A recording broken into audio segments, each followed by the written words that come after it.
Okay, well, good morning or good afternoon to everybody on the call, depending on where you are. Today's conference call on consumer data and privacy in the blockchain era. I'm Lou Kerner, a fellow crypto enthusiast, blogger, advisor, and most notably a crypto investor. I'm currently in the process of launching a $100 million tokenized VC fund, and anyone interested in investing should reach out. Prior to launching my current fund, I've been a partner at Flight Ventures, where I manage the Israeli Founders Syndicate on AngelList, which invests in great tech companies founded by Israelis wherever they live. And FYI, Israel is already big in crypto, and they're going to be even bigger. I'm actually in Israel next week for what I believe is going to be the largest blockchain conference to date, being held by Geek Time. And today's conference call is touching on a subject that is increasingly important in all of our lives, and that's how our data is collected, monetized, aggregated, repackaged, and stolen in ways few of us really understand. And up until now, we really had two choices. We could either choose to live off the grid or live with the fact that our social security number wasn't really secure, regardless of how much we paid LifeLock.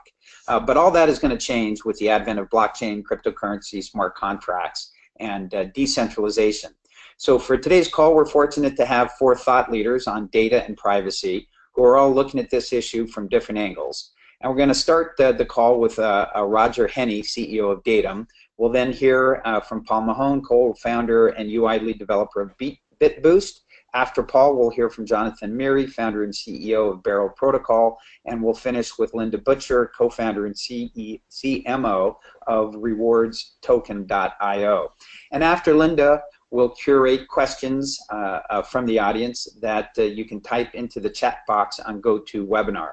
And our speaker are speaking off slides that you'll be able to download from SlideShare tomorrow when the replay becomes available. And this call is going to be recorded, and again, that's going to be available on Medium tomorrow. And with that, I would like to turn the call over to, in just a moment, to our first speaker, Roger. And let me just see, Roger. Should be handed over to you now. So Roger? Yeah, thanks Lou. Can everyone see my screen, I guess? Yep. Okay, great. So thanks to Lou for having me. So as he mentioned, I'm the CEO of Datum, and what we do is kind of in the name. I'm sure you've heard this quote, data is the new oil, before. So many have written about this, and if you think of it, it's really true. If you look at companies like Google and Facebook, they make most of their revenue by selling advertisements against your personal data profile, against data that Roger, I'm sorry, hold on just a moment. If the other speakers could go on mute, because there's a little sound in the background, Roger, unless that's you playing with a baby rattle or something. So I'm sorry, you can go. Yeah, and so if you want to kind of find out how much your data may be worth or how much these companies are making of you, we actually build a little tool. You can go to calc.datum.org and see for these about 20 companies that we looked at how much they are making per year from your data, and in total for these companies we found it sums up to about $2,000 per year. And you are really at the moment actually sharing all of this data mostly for free with basically almost in every case for free with all of these companies. And you'd think if they get all this data for free, right, and they make a lot of money out of it, then they should also safeguard it and treat it responsibly. But that's really a big problem. For example, Equifax just lost every second American's personal data. And so Uber was just in the news a few days ago for having had a data breach 1 year ago, which they only reported on now, in which they lost over 50 million people's data and over 600,000 license plate numbers of cars. And so this is really the problem. Sorry, yeah, so the problem is storing this data in the centralized servers where you have one firewall usually that protects that, and that front door always gets hacked through. That's unsecure. And also from the back end, governments are always accessing this data. So they're doing information requests and getting access. So we are kind of proposing a solution to this, and we are building a decentralized database, a decentralized data storage infrastructure for specifically structured data. And the other thing we are building to incentivize people to actually use this data storage infrastructure is an eBay for data, a data marketplace where users or companies alike can share and sell data sets. So all of this is powered by our Datum token. So to build a decentralized network, if it's run by other people, there needs to be a way to incentivize these people to share their resources. So similarly as miners on the Bitcoin network are earning Bitcoins in order to mine transactions and therefore keep the Bitcoin network running. So in our case, we have these storage nodes and we need to reward them to keep the network running. And also, as very basic function, we need to have a means of exchanging value, and we need to have a rule of law in any marketplace, and so this can be done automatically by the smart contract. And finally, we need to have some means of measurement, and so we add some conventions around data packets that allow to categorize and measure the data. So here's an example of how our smart contract works and what it does. So when any user stores data, the data storage needs to be paid in this DAT token. Then we have the storage nodes that basically keep this decentralized data storage up and running, this network, so they earn DAT tokens. And finally, we have the companies or even individuals that want to buy data, and they can buy these data sets using DAT tokens. And then for the individual, we have an application that you can download, and you can connect various data sources, things like HealthKit, Gmail, Facebook, and so on.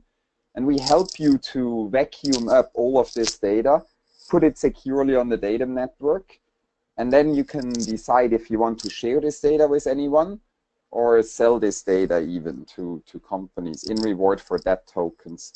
And we use something called proxy re-encryption.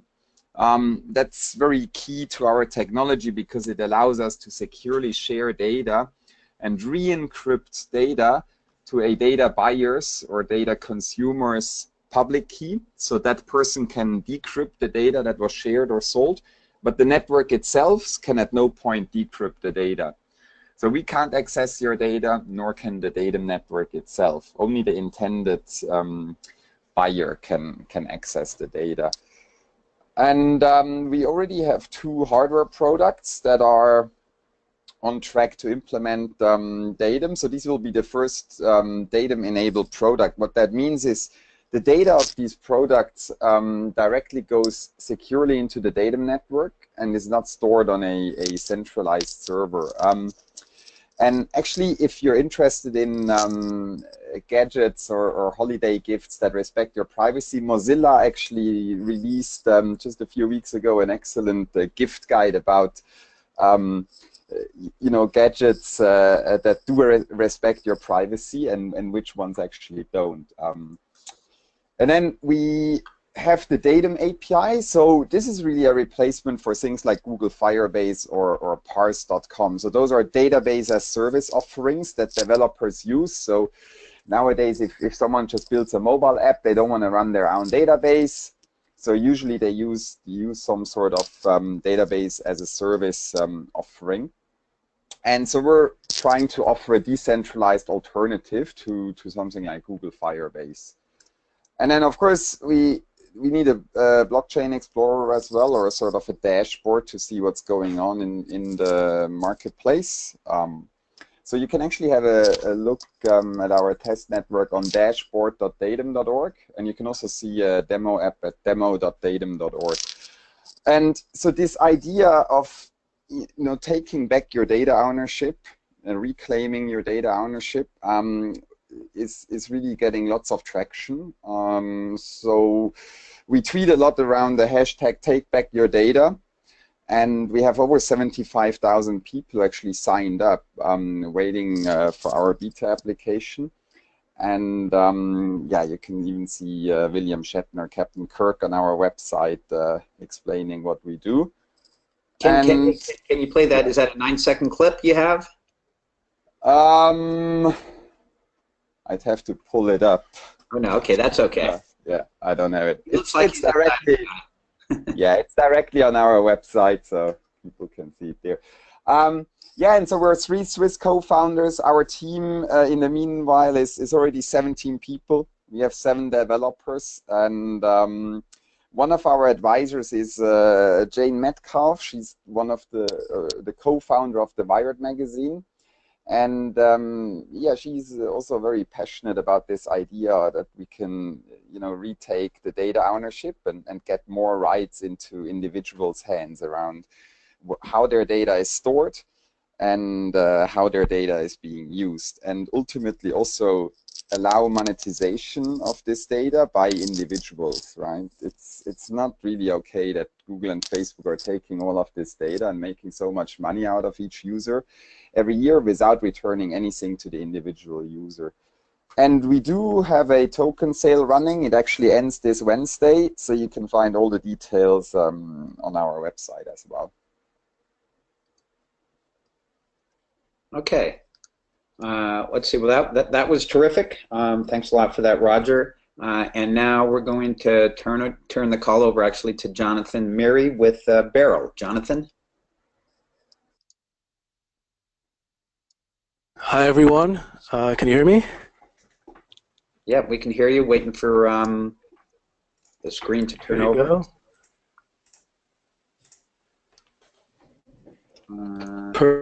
Perfect. So you should be able to see the first page of the presentation of Beryl Protocol. I think it's actually perfectly timed after the Datum presentation, because we will both use the analogy of oil, data being the new oil, and I think we're both looking at different parts of the value chain associated with that data. So as mentioned, of course, the analogy for oil is relevant, and one of the key statements around data and software in general is what Mark Andreessen said about software eating the world. And when he talks about software, he actually means data and algorithms are eating the world, and data is that currency. So this is not a new idea. It's been around for a while, but really, in order to use data, you must first refine it. So you might have a great oil field, but the value to the consumer really arrives once that oil has been refined to gas, to plastics, to chemicals, and that's really what is driving the profitability behind that space. So in short, we really are at the beginning of understanding the value in data. And here's just a snapshot of a bunch of different companies in the data space, essentially each of them having access to their unique alternative data set, and each of them is now refining that data on their own. They are building their own. Yep. The screen that we're seeing is of mountains and the downloads. Oh, okay. That's not a good. Hold on. Let me do something. 1 second. They're very pretty mountains. I'm using my Mac and a couple different screens. Let me make sure I have everything connected. 1 second.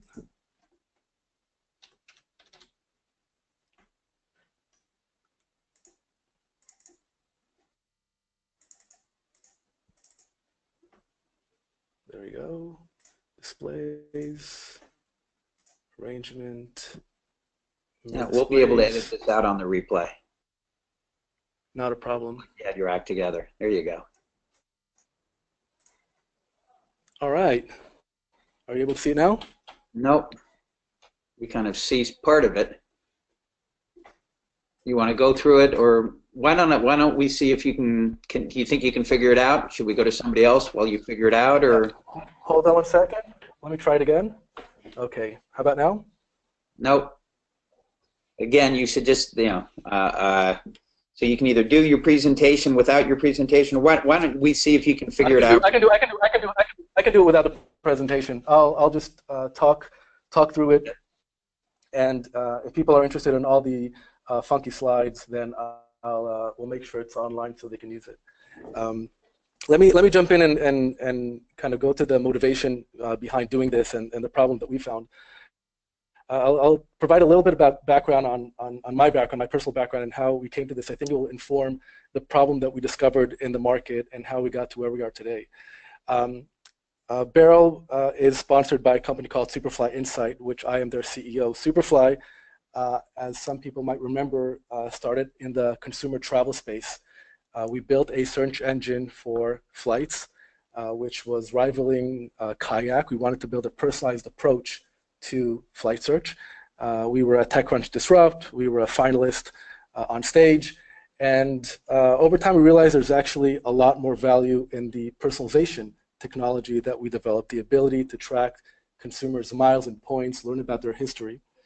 Fast forward to where Superfly is today, we essentially provide that technology to various third-party apps and collect a whole bunch of information. So Superfly today is a data analytics company. And within that space, we only sell data that does not contain any PII, what's called personally identifiable information. This is, we only look at trend data and sell that data to a whole bunch of verticals, including ride sharing and food delivery and retail and finance. This data... Jonathan, yep. I'm going to take the screen back. Yep. I've got your presentation open. Okay. So can you see the presentation now on yours? Jonathan, can you see your presentation? Yep, Now I can see it. Okay, so tell me when to go to the next slide. Just skip over to slide number 5.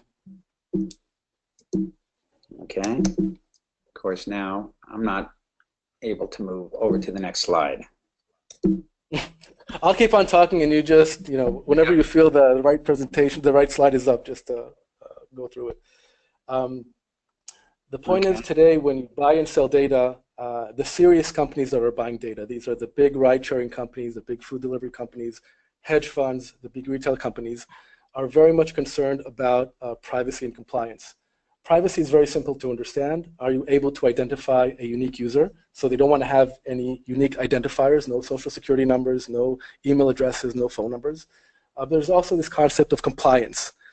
Compliance is essentially like the notion of blood diamonds. So there are diamonds that came from countries where those diamonds were harvested illegally, and therefore you don't want to trade in them. So that's kind of privacy and compliance. Jonathan, I've got control now, so am I on the right slide? Slide number 5 is right, yes. Okay. So again, there's these privacy and compliance issues whenever you buy and sell data. The point of the Beryl, the point of the protocol that we are building is essentially to provide a method by which each piece of data has been certified to not contain any personally identifiable information and to be compliant.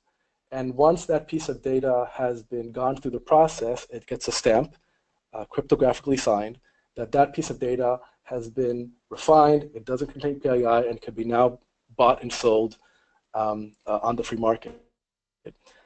Rather than doing this process one by one with each company that a data vendor operates with, they can now, once approved, sell that data in the open market.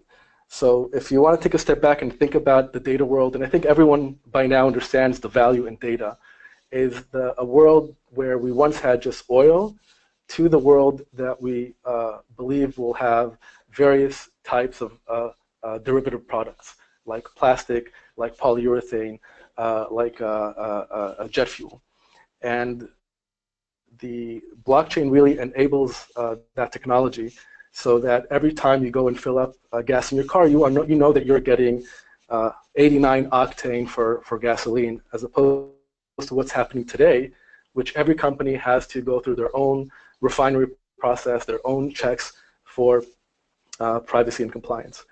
We estimate that the cost associated with that process is anywhere between 30 and 50% of any exchange of a data set. So a $100,000 deal, $30,000 at a minimum will go for making sure that the privacy and compliance of the data, that process has taken place. You can skip on to the next slide. Talking a little bit about the different on the top left. Slide six, types of data. Okay. Yep. What is this data? So let's take credit card data. I'm not sure if the listeners on the call are aware, but anonymized credit card data is a multi-billion-dollar industry. It's been around for 30 years, where companies collect that data, anonymize data, and try to figure out various trends. Hedge funds buy this data, marketplaces buy this data, and essentially anybody that wants to know what the American consumer is doing is buying that data. Other types of data are what's coming onto the market now. Location data, a bunch of mobile apps are selling that data. Connected cars, so that cars that are now collecting a bunch of information, that is a marketplace. I think the very important line is between, I think, the type of work that Datum is doing, or the type of data and type of work that we're doing. The data that Barrel Protocol wants to enable is the buying and selling of these massive anonymized data sets. You can imagine that somebody might not want their own CT scan to be out there in the market because maybe they're not going to get health insurance, but if they knew that there's a process by which their CT scan anonymously could be somewhere in the market for research, that would be okay. Similarly with clickstream data, if you felt that someone is tracking your own history of websites that you visit, you wouldn't feel comfortable about it. But if somebody is using that data anonymously to understand the performance of sites, that would be okay. Similar with the digital receipts. Nobody wants to be prevented from getting medical care for the types of diseases that they might have, but having that information out in the public anonymously is something that has a ton of value.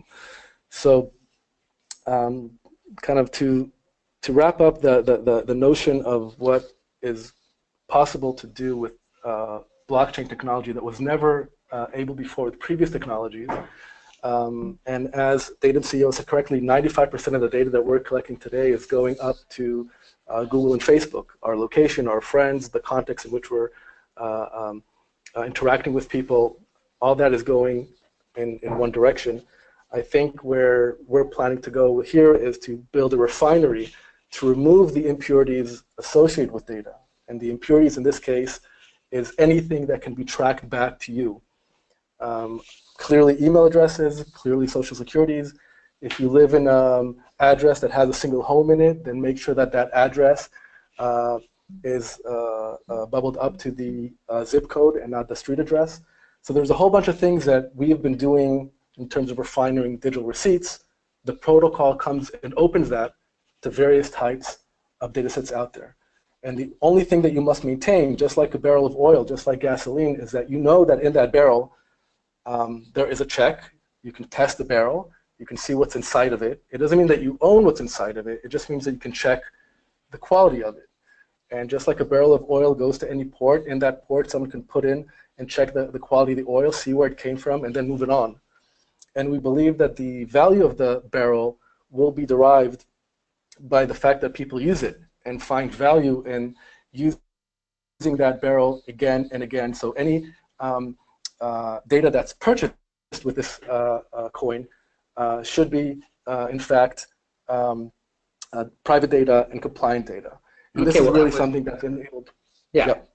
Okay. Okay. Terrific. And we'll have time at the end for Q&A. Thanks a lot for that, Jonathan. I think it all worked out. And now I'd like to turn the screen over and the call over to Linda Butcher.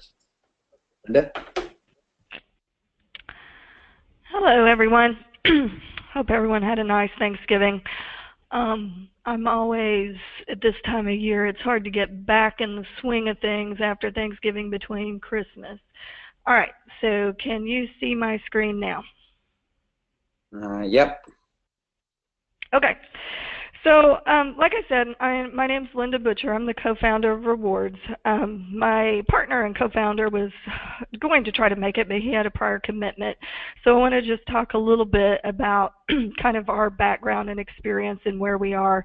I think that both of the companies gave us a really good basis for the type of data that's out there and how the blockchain is going to allow us to manage it. But I think one of the things that Rewards does is it puts it into the practical application so you as a consumer understand what kind of data is being managed on you and how people are using it. So my co-founder is a serial entrepreneur, but he's been in the loyalty technology space for the last 15 years. He's been an innovator in managing programs for Amex, Bank of America, American Airlines, Charles Schwab, and others. And my experience is in forming strategic alliances and joint ventures and putting together, I guess, those strategic partnerships that help maximize a platform. So in our space, we're all about retail, basically. And loyalty programs are essentially nothing more than database marketing, and that's what we're talking about today. So when you're running a loyalty program, you're really utilizing the database to market to those consumers and try to get loyalty and engagement. So a few years ago, I was actually brokering the name rewards.com, and I thought there's no better of a company to manage that than a technology company. So we thought we were real smart, and we started going down a path of merging the technology for loyalty. Because let's face it, when you sign up for a loyalty program now, you have no more control over your program other than just signing up. Once you sign up, you have no control over your data that's being shared, how people are using your email and that type of information. And also, you know, how much value are you actually getting from your sharing of data? So we had started down a path of making a coalition. So basically, instead of having a centralized database for like an airline where you only get access and rewards through that one program, now it's a coalition. It's a giant marketplace where you can earn rewards and use rewards across multiple platforms. So we thought that was a great idea. And at the time, the office that we're in was actually mining Bitcoin. And we have controlled electricity, so we thought that was a great idea too, but really hadn't looked at the technology behind Bitcoin and the blockchain. So our first aha moment came when we realized that we could turn the point into a cryptocurrency, which is something of real value. It can't be deteriorated with blackout periods and things like that. It actually has real value. And then the other one was when we realized that we can give power back to the consumer and control over their data and really make the process put the database basically on a decentralized, distributed process and give consumers control over how their information is shared and how it'll be utilized, which in our situation drives true loyalty. So I'm going to tell you a little bit about how the program works, and then we'll come back to the data part of this again as we go through the presentation. So Rewards is transforming loyalty. We want to take this mainstream. We want to put cryptocurrency in the hands of the world. And the cryptocurrency component of this works similar to Bitcoin and any other cryptocurrency. It's transferable across age, continents. It doesn't actually matter, you know, in this scenario. So what we're doing is we put together one marketplace basically that has hundreds of thousands of products. It already has 7,000 merchant relationships. And whereas before, this would have been a segmented industry where the airline, the retail shop all had control over what your data is, your email address, consumer preferences, where you're shopping. And in these days, to data's point, you know, Facebook, Google, all this information is shared, the browser history, the transaction history, and it's all being maximized for profit. So we're bringing together a coalition of all these, and it's pretty simple. People just shop, they earn rewards token, and then, they can use those rewards tokens. So they can book hotels, travel, whatever, and then turn around and use them. They can also take their token out and use it, trade it on the exchange for Bitcoin or whatever it might be that they want to trade it for. So we had our aha moment. The consumer has two aha moments, and that's when they realize that they can make a purchase for anything, just their normal everyday purchases, and earn a cryptocurrency. And the other was when they realize that the shopping actually stimulates the whole economy and provides lift. So in the whole scheme of things, fire alarm is going off. So true loyalty is reciprocal, and it goes both ways.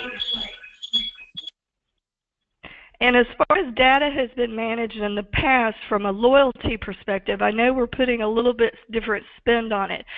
So in the loyalty perspective, when you gave your data to a retail store or an airline or a hotel, you actually didn't have any control over how that was utilized. So what the blockchain does is makes that transparent, and it makes that communication go both ways. And that's the way it should have always been. So for us, the blockchain is really disruptive in the loyalty space, because those brands are used to being able to take your data and do whatever they wanted to with it. And when you take the database and decentralize it and distribute it, it now puts the control back into the consumers. So in our situation, we're managing all that consumer information through protocols that now lets you as a consumer decide who gets access to your information. And in our scenario, your information includes things like your email. You can also control things like your profile information, how old you are, what your income is, are you married, those kinds of things. And then it actually goes further too, because they're already collecting this on you now. So from that perspective, you know, your preferences, do you book a lot of travel, are you buying a house, those kinds of things. And then all the other data that gets collected on you. Have you posted pictures on Facebook? What websites have you visited? All your browser information, all the transaction information. And in loyalty programs, the transaction information is pretty significant. So we track, especially if in your credit card information is also something that's shared and sold. So we know that you made a purchase and what credit card you used, essentially. So with our protocols, it allows the customer to decide who they want to give that information to. And if a merchant or a brand doesn't perform, they can actually take that control back. So I think that what we'll see in the loyalty industry is that the consumer is actually deciding who's going to really get the loyalty. So that's what a points program is for, is to determine, you know, if a merchant is providing a good service, then the consumer comes back and shops and spends more with them. If a consumer isn't, if a brand isn't performing in our marketplace, they can actually be voted out by the community. And I think that, you know, having the consumer have control over what merchant has access to their profile information and spending history is pretty significant. The brand now has to prove that they're worthy to be able to access that information. So I think in our situation, like I said, it really decentralizes everything. And now not just the VIP levels earn rewards. The reward can actually go all the way down to the individual level. And the individuals actually receive rewards that they see valuable based on the information that they're willing to share.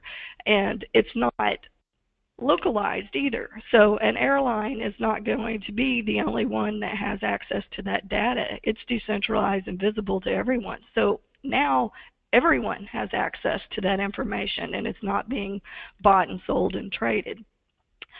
So that's basically what we're trying to do. We want to make crypto mainstream, for one. We want to make it easy for the consumers to use, so you don't have to understand what a cryptocurrency is. You can participate in the program just like any other program. We want to make it a reciprocal environment, and that's the way it always should have been, basically. You know, it shouldn't be you just join a loyalty program and that's the only control you have over your data. We want to make it to where if somebody is going to be loyal and they're going to share information, that they have complete control over how that data is being used. And again, we want to build a vision for the future, because I think the more of companies out there like us and like Datum and like Beryl, the more this becomes expected, that the data is actually protected. You as a consumer have control over it, and I think that, you know, from an economic perspective, it'll be revolutionary. I know everybody's definitely saying that. So one last point, I think the blockchain community kind of responded. So I think one of the reasons that rewards resonates with people is because, you know, it has to do with your everyday life. And we were voted the best ICO at the Coin Agenda Investor Conference. So we think it's more than just earning a few points and managing a consumer database. We think it's about putting real value back in the hands of the consumer and giving them control over how their data is going to be used. So that's kind of it for me. If you have any questions, we are in the middle of a private sale right now, which means that if you're interested in contributing for a discount, then reach out to me and I'll coordinate with you on how to participate in that. Okay, well, thanks a lot for that, Linda. That was terrific. And our last speaker today is Paul Mahone, co-founder and UI lead developer of BitBoost. And with that, I'll see if I can turn it over to, not quite sure we're going to be able to get his slides either. All of the slides are going to be up on SlideShare tomorrow. So if we don't get to see the slides, and I don't think we're going to be able to see the slides from Paul at the moment, but Paul, are you able to speak? Ah, there we go. Okay, now Paul, we can see you. We can't hear you. Are you talking? Okay, so we're seeing you. That's good, at least. It's on here. It's on here. I don't want feedback, so I'm turning that off. Okay, so we can see you. Hello. Hello. Hold on. There's a live audience here, so I'm going to turn slightly so you can see me. Okay. Okay. Can you hear me? Can hear you fine. All right. Great. So hello, everybody, and everybody who's calling in. I appreciate you took the time to be here. So I'm Paul Mahone. I'm the CEO of BitBoost, and we are a Swiss corporation based in Zug, Switzerland. And hey Paul, can you just put the camera down instead of holding it, because it's shaking around a little bit? So just you should be able to just put it down. There you go. Perfect. Okay, thanks. So BitBoost has developed an e-commerce app we call it The Block. And I actually don't have slides, and I'm going to give you a brief demo of it. It's a decentralized e-commerce application. It's built on the Ethereum blockchain, and you can think of it as like an eBay or an Amazon, but with lower fees, much better privacy and security, and also a special feature that I will describe soon, sort of a competitive advantage. But first, I want to give you a little background. E-commerce is a very big business. In 2016, it was estimated to be $1.9 trillion, and by 2020, that's supposed to double to $4 trillion. Right now, e-commerce in the developed world is dominated by a couple large players, and many of you will be familiar with their shortcomings. They charge large fees for listing. They take a cut of each item's final selling price. Buyers and sellers both are required to give up a lot of personal information to use these platforms. So we have addressed these shortcomings using blockchain technology. We have one fee. It's much lower. We collect no personal information, and we've eliminated most of the middlemen. So all this, I think, makes the block attractive to users who are already familiar with eBay and Amazon. But I mentioned that we have a special feature, and it relates to emerging markets. So e-commerce in emerging markets is projected to grow faster than the developed world. Should grow at double-digit rates for the foreseeable future. So we're talking about Africa, parts of China, India, South America, Southeast Asia. These are enormous markets, and there's no clear market leader there yet. And in these developing countries, we have an advantage that would be very difficult for eBay and Amazon to reproduce. And that is an integrated wallet. And I want to explain why that's so important, because I don't think it sounds like much at first. So in developing economies, you've got 2 to 2.5 billion people who are what's called unbanked. So they have no bank account. They may not even have government-issued identification of any kind. And right now, these people are locked out of the global economy. They can't get a credit card or a PayPal account, so they can't use eBay or Amazon. So the blockchain lets us include an integrated wallet. So our app is not just a marketplace. For these users, it actually functions as a bank as well. The Economist newspaper just published an article saying that more people in sub-Saharan Africa have a mobile device than have access to electricity. So connectivity is not the problem here. We do have a mobile version in development right now, and we can bring these billions of people into the global economy just when their use of e-commerce is projected to explode. We have put together a team that is up to the challenge. We've worked together for over 3 years, and in the blockchain space, this is a very long time. We're one of the most experienced teams you'll find. The block is actually our team's second product. We shipped a blockchain marketplace 2 years ago, and the block is an improvement on that technology.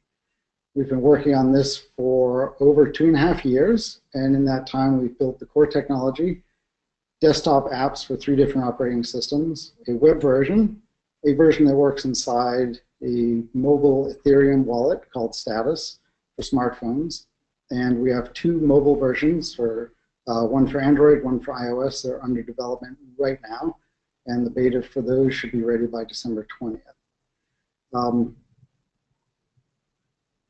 I guess maybe I'll show you the app since we actually have it. It's functioning. It's in beta now. It's being tested by people. We plan to take it live in the second quarter of 2018. So what you'll see is the beta version that's using a private test network. So none of the ether that's being used is real. Let me see if I can. All right, now I want to share. Sorry, I want to share my desktop. So I'm going to turn this back on. I don't want feedback. How can I do this? Turn it on, just don't mute. If you turn the TV on mute. I need to mute this. How do I mute TV. it? Mute, yes. Mute, there we go, okay. That should do it. Now I'll share my desktop and let's see.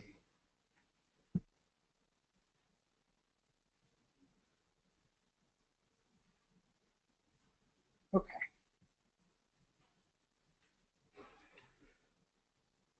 Just trying to get this presentable here. That's kind of small. I hope you can all see it. Let me bring up the app. We have the icon in the dock right here. So this is, I'm on a Mac, so this is the Mac version. Sort of the default is to show all items, and these are just all test items that you see here. But these are, each item that you see here is actually stored on the Ethereum blockchain. We're pulling it from the blockchain right now. There is no central server anywhere.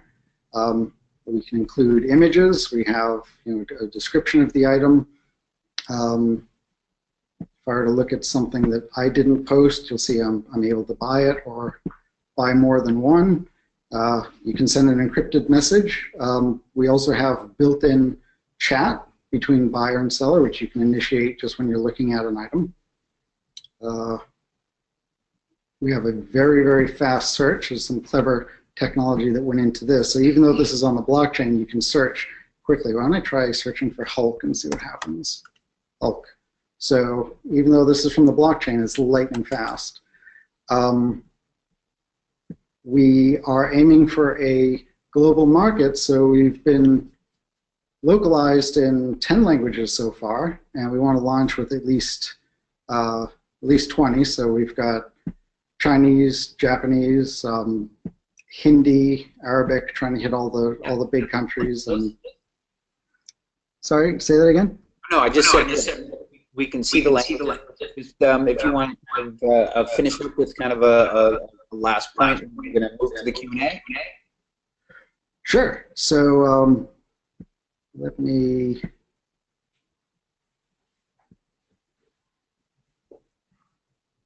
Trying to turn off my desktop again.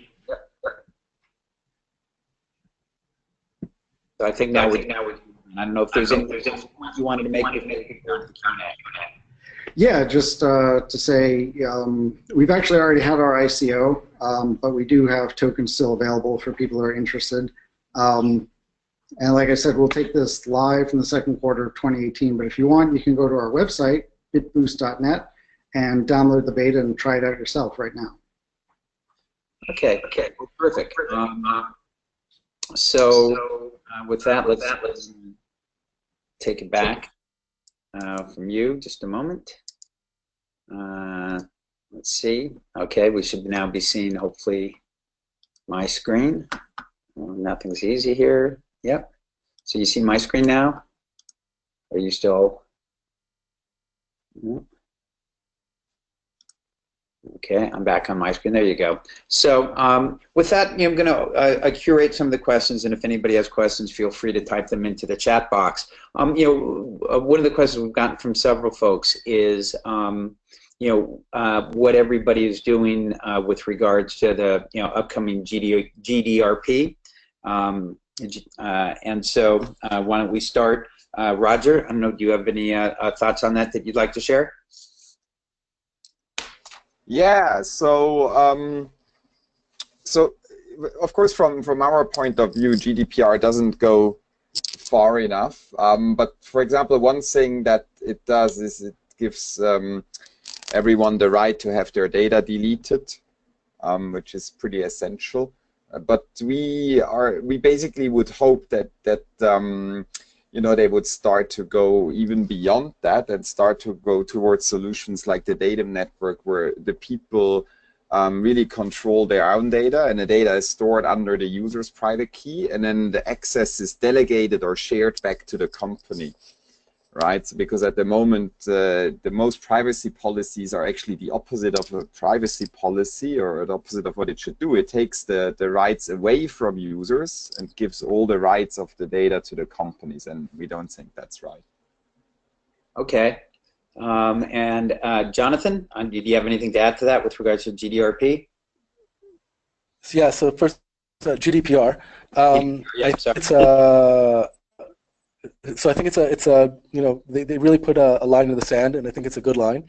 I think they came in as a regulator to come and protect consumer data, which was, anybody in the industry knows that it's a great concern, and I'm actually happy that the regulator came in. I think one of the fallouts of that is the huge price that corporations now are paying.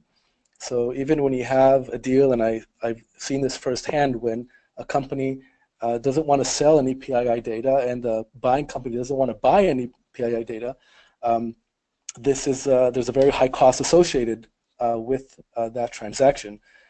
One of the things that we're trying to do with Beryl is kind of to create this kosher process, so to speak. So once you put the stamp of approval, you kosherize data, it means that there is no PII data there, and there's actually a ton of value that can be generated from data that does not have personally identifiable information. So I think what you're going to see is data split into two camps. One is the stuff that has personally identifiable information, and one which doesn't, which is more like trend information. And there's a lot of companies, banks, insurance companies, et cetera, credit card companies, that are dying to kind of push the regulator away by exploring the value in the non-PII data. And I think you're going to see a lot of kind of a more sophisticated conversation around data, and I think GDPR has part of that. Okay, Linda, anything to add? No, I think that, I think that it's ultimately, especially like in our situation and some of the retail situation, banks, I think that the blockchain lends itself to, be protocol driven, and it'll be the companies that win that by getting it right, basically, and providing the tools for the consumers to be able to manage their own data. Okay. Okay, terrific. One of the questions we got, I guess, was specific to Datum around the consensus mechanism that you were going to use. Roger? Yeah. Yeah, so we haven't actually fully decided on that yet, but yeah, we'll have some updates once we launch a test network, which is going to be before Christmas. Okay, thanks. So, I just want to clarify, right? So consensus meaning how the data is audited for on our blockchain. So we are a fork of BigChainDB, and so there is consensus built in there already. But since we are decentralizing BigChainDB even further to our storage nodes, we need to add some extra things around that. Okay, thanks. And then a specific question on Beryl, Jonathan, with regards to how you compete with Ocean, given that Ocean comes from the big chain. Well, as you think about not only about Ocean but about other companies, I'm not familiar with Ocean, but as you think about other companies that are going after this, data is the new oil, and how do we go about and leverage cryptographic and blockchain technologies to understand the value of the data there. There's a bunch of companies that are looking at that space. Even Datum used that analogy. I think our focus is very, very specific. In a way, it's kind of boring. The privacy and compliance component of that. We've experienced firsthand transactions of massive data sets that have anonymous data, and those transactions currently have a huge cost because of regulation. Much of that cost is, as companies do, transferred over to the consumers. So we're actually seeing an increase in prices around anything that is related to consumer data, even when there's no interest in sharing that type of data. So we hope to help companies push away the regulator by providing a blockchain solution for this, meaning one-time stamped kosher, then from that point on you can transact in it, reducing the cost for all the players, protecting the privacy in that space. I can expect a bunch of blockchain ideas coming into the data space. Our focus is very, very specific. Okay, terrific. Thanks for that. And then, Paul, a question for you with regards to the fact that you're storing everything directly on the Ethereum blockchain. Just thinking about long-term scaling issues with that, and how you're thinking about that. Can you hear me? Yeah, you can hear me now. Great. So that's right. We are storing everything on the Ethereum blockchain, and we do expect that Ethereum will scale with our needs.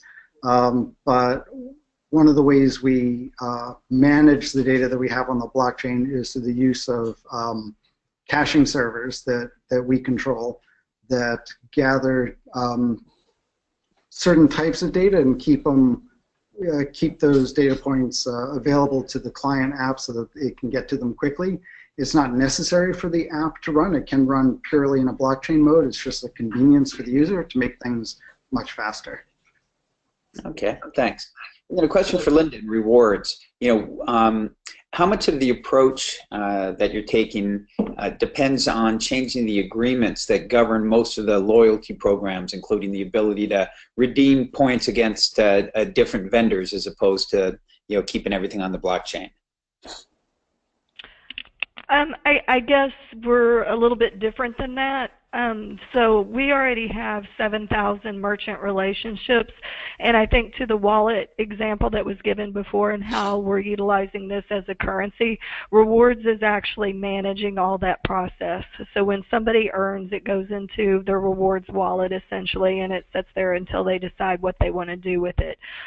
They can use Shapeshift and other things to turn that into a Bitcoin or whatever they want on the exchange, but if they want to use it for a product, they want to pay for dinner tonight at Applebee's, then we actually are managing that process for them.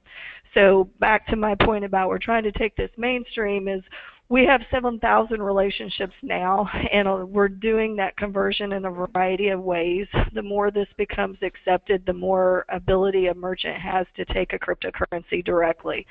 So we've got a variety of relationships in a variety of ways that we're doing that exchange right now. Okay, thanks. And then the last question before the end of the call, and I'll throw this open to any of you who want to answer this. What I believe is probably the highest profile company leveraging blockchain and privacy is Civic. And if you just want to kind of put what you're doing into the context of what you see kind of Civic doing. And I'll open that up to anybody who wants to jump in.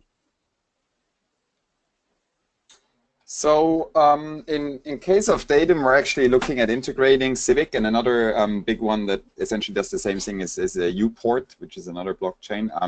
And effectively, users can store their identity on Civic securely. So at the moment, it's I think just checking phone numbers, but in the near future they will allow to upload things like a passport. And so we actually believe that for our specific use case, there are scenarios where we kind of want to know if the user is identified, but not necessarily get access to his identity. But for some other scenarios and use cases, we may even want to have access to the user's identity. So to put it simply, we think there is data that has much more value when it's sold together with your identity, and therefore we're integrating Civic and Uport. Okay, terrific. Anybody want to add? I'll give a dissenting view. I think the Bitcoin community initially had some sort of general concern about government involvement in anything, and it's just, that's the whole point of a decentralized currency that is not banked by a central bank or government.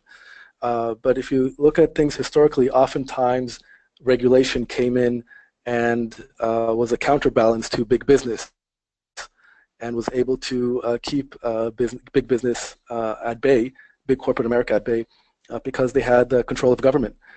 My concern around anything relating to private data on the blockchain is that oftentimes you don't have an outside player that is there to control it. And so I still have my concerns on how do you really protect private data when all that data, so meaning all my private data, all the data that I can use in my day-to-day interactions that has my identity, is governed in a way that actually has no control over it. So I like the concept behind it. I'm not sure I understand by reading the white paper all the safeguards that are in place that will protect that information. So I like the concept. I'm still worried about the specific application. Okay, well, terrific, Jonathan. And with that, we're going to finish the call. So I'd really like to thank all of the speakers. You were all terrific. So thanks Roger, Paul, Jonathan, and Linda. Thanks everybody who dialed in today.